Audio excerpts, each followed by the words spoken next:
Hey guys, welcome to the channel. Today we have a exciting review video.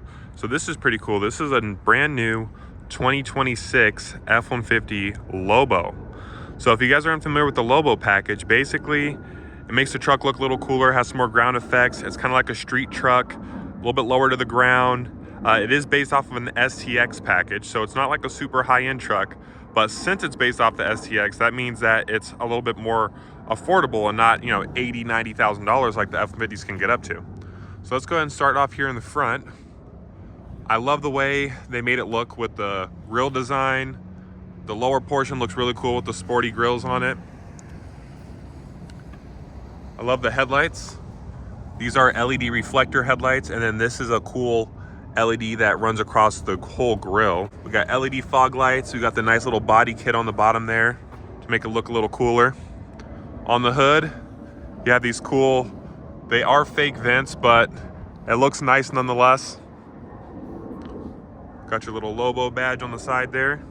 These are 22-inch wheels, black wheels that look really nice and really fit this truck. You can see the side view there. No running boards or anything, but it does have that little body kit down there. Obviously, it's a crew cab in a short box. That's the only configuration you can get with the Lobo. This is a really nice color, by the way. Looking in the back, one thing that's really cool is that it has dual exhaust tips out the bumper, which I think look fantastic. This one does have the V8 engine, which we'll check out in just a moment. It has a really nice looking Ford badge as well. This one does have a spray-in bed liner. Let's go ahead and pop the hood and see what we're working with. Popping the hood here, this is the 5-liter V8 engine, 400 horsepower and 410 pound-feet of torque.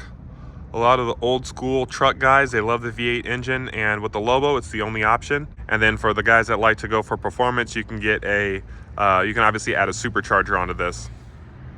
All right, checking out the inside. Hard touch up here. Again, it's based off of STX. This is soft touch, which is nice. You got automatic up down for the front 2 windows. No sport pedals or anything like that. Lighting control, electronic parking brake, manual steering column. No leather wrapped wheel, which is something that I kind of wish that they did for the Lobo. At least since the Lobo is like kind of an expensive option, at least make the wheel leather wrap. That'd be really nice. The seats are complete manual adjustment. So what that means is that you cannot adjust the height. So it's like a set height, and then the backrest is manual, and then it has manual lumbar. So again, a power seat would have been nice, or at least has an option. But again, they were trying to base it off the STX to make it affordable, I'm assuming. But let's go ahead and hop in here. All right, checking out the inside of the F-150. It's a very nice interior, just like all the other F-150s. Huge steering wheel. It does have the lane keeping system. It does have a blind spot monitor on the mirror. Fully digital gauges, which is really cool. They made it standard on the newer trucks, so you can kind of go through your different settings there. It has different drive modes you can go through right here. So obviously for the Lobo, the sport mode is probably your favorite one. You see it's got the little track on there. Puts it in 4-wheel drive auto, which is super cool because you can only get 4-wheel drive auto on Lariat and higher, but on the Lobo you can get 4-wheel drive auto. So that's really cool that they added that option. But we'll put it back in normal mode here. This vehicle can tow. It can tow 7,900 pounds, which is not bad, especially given the lowered suspension it has in the rear. It has a 2-inch lowering in the rear to give it a nice level look. A bunch of storage in the middle here. It does have a shifter on the column. It's got this massive 12-inch screen standard with wireless Apple CarPlay and wireless Android Auto, which is really nice as well.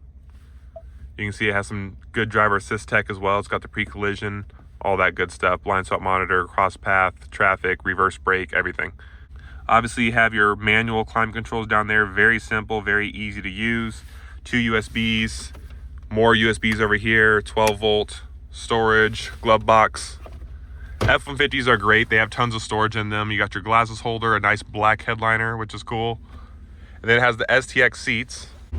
All right, checking out the back seat. One thing that's great about crew cab F-150s is that there's so much room in the back. So if you have kids, you can put 3 car seats across if you needed to. Tons of room back here. You got AC vents and you have 2 USB-Cs back here. Extra cup holders. No armrest on this one and no rear window. But the back seat does have a ton of room. And last but not least, let's go ahead and hear this nice V8 engine.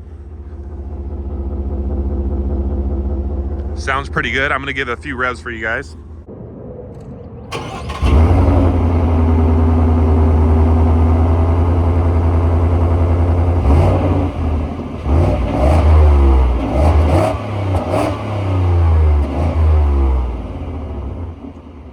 Alright guys, I got you all set up on the POV hat. Hopefully you guys can see a good POV here. But let's take this baby for a spin. So obviously column shifter, just like that. Actually, let me move this a little closer to me. It can telescope, which is nice. But let's get going here.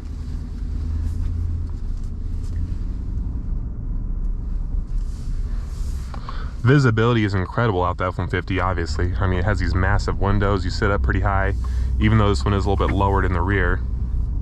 One thing I noticed as well is the throttle response is really good. Obviously, being naturally aspirated, you just step on the gas, it just gets going, takes off pretty quick.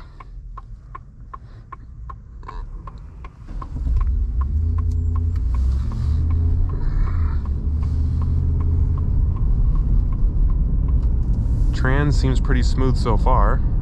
There we go, I have it showing the gears now.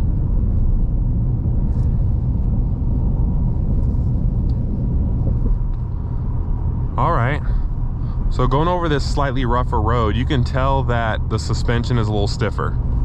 You can tell it's a little bit more of a sport tuned suspension. That is something that Ford mentioned, is that the suspension is sport tuned on this one, and you can definitely feel it. Brakes feel nice. This truck feels really light on its feet.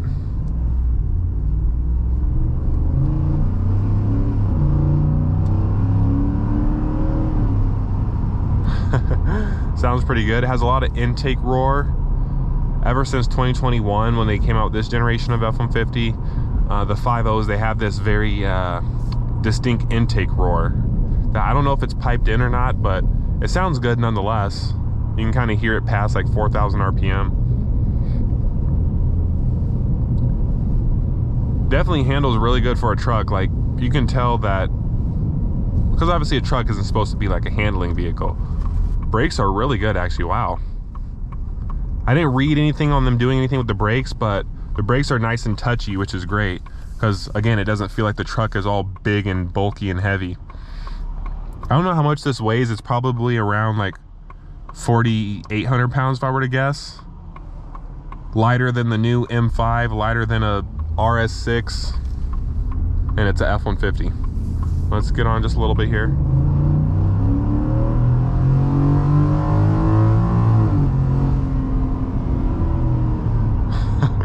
Okay, definitely revs pretty high. It revved all the way up to like 7,000 pretty much. It sounds really good. It's not extremely fast. I mean, keep in mind, we're still in a truck, and it is a 4-wheel drive truck. It's not a 2-wheel drive truck, but I mean, it gets up and goes. No spinning or anything like that. Let's see, we got our traction button over here. We'll just turn that off just in case. Very easy to drive. Okay, so one thing I noticed, obviously with it being the 5-liter V8, you don't have a ton of low-end torque with this engine. So like if you kind of dip your foot into it and you're not revving all the way out, it doesn't really take off that quick. But the good news is that it sounds good while you're going through the RPMs, but it just doesn't have a ton of low-end torque like the 3.5, and you really have to use the gears to get up and going, which is good that it has the 10-speed automatic. But going over these bumps, like the truck feels very composed. Like it definitely has a nice sporty feel to it. And I like how it's a little bit lowered in the back, so it sits level, it sits nice. Yeah, it feels good. Let's take a little sharp. Yeah. This feels really good as an F-150. Like this is the kind of F-150 I like the driving experience for, because I like sporty cars. I like stuff that's fun to take around corners and stuff. This is like a really good driving F-150 for me. Obviously you have the Raptor, that's like a complete different opposite end of the spectrum, but this is a good driving street F-150, which is kind of like the goal in Ford making this vehicle. Okay, let's see if we can get past this truck. Yeah, I mean, plenty of power for a truck. Does it feel like the 3.5? No, the 3.5 does feel much quicker. Does this sound better than the 3.5? Yes. But I think Ford did a good job making the 5.0 the option on this, because I feel like people that want a street truck a little fast, well, not really fast, but you know what I mean, like a quick handling truck and stuff, they probably want the V8. I mean, I guess it wouldn't hurt to have the 3.5 as an option, but I don't mind that they made it only V8. I mean, at least you know if you see a Lobo on the road, you know it's the V8 one. And then if it's supercharged, then it'll be really quick. Let's try sport mode now.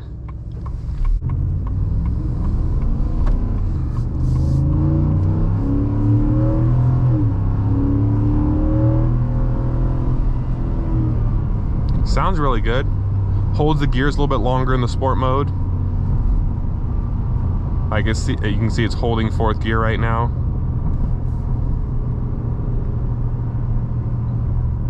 See how the passing power is. That actually felt pretty good. That is kind of interesting, that intake noise that they have, because it sounds a little artificial sounding, but this truck with a nice exhaust on it would be really cool. Not something too crazy, because it is still a truck at the end of the day, but a nice, good sounding exhaust on this truck I think would be perfect. And you can still tow, like I said, it can tow about 8,000 pounds, 7,900 I believe, and then the payload is like 1,400. So it's still a truck at the end of the day. It's not like it's only on the street.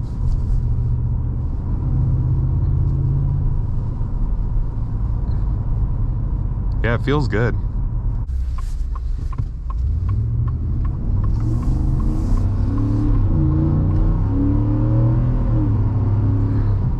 Yeah, it gets up and goes pretty good. In the sport mode, it's a little lurchy with the shifts, but maybe it's just, you know, because in sport mode it's supposed to be a little bit more on the sporty side.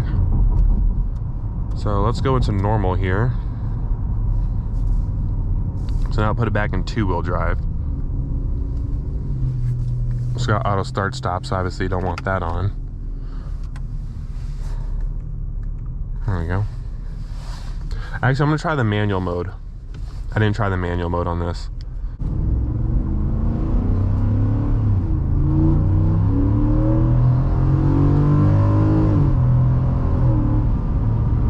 Not bad. It's obviously not like a sports car, so it doesn't shift like super fast, but it's not bad at all. I think Ford did a good job on making this truck for the purpose that it's supposed to be. It would be nice if you can get a few extra niceties, like a power seat, maybe like leather on the steering wheel, but other than that, I think it's a really cool truck. Let me know what you guys think of the Lobo in the comments below. If you are interested, it is for sale. I'll leave my contact info in the description below. I'd love to help you out, get you a good deal on this truck if you are interested in buying one. But other than that, give it a like and subscribe, and I will see you in the next video.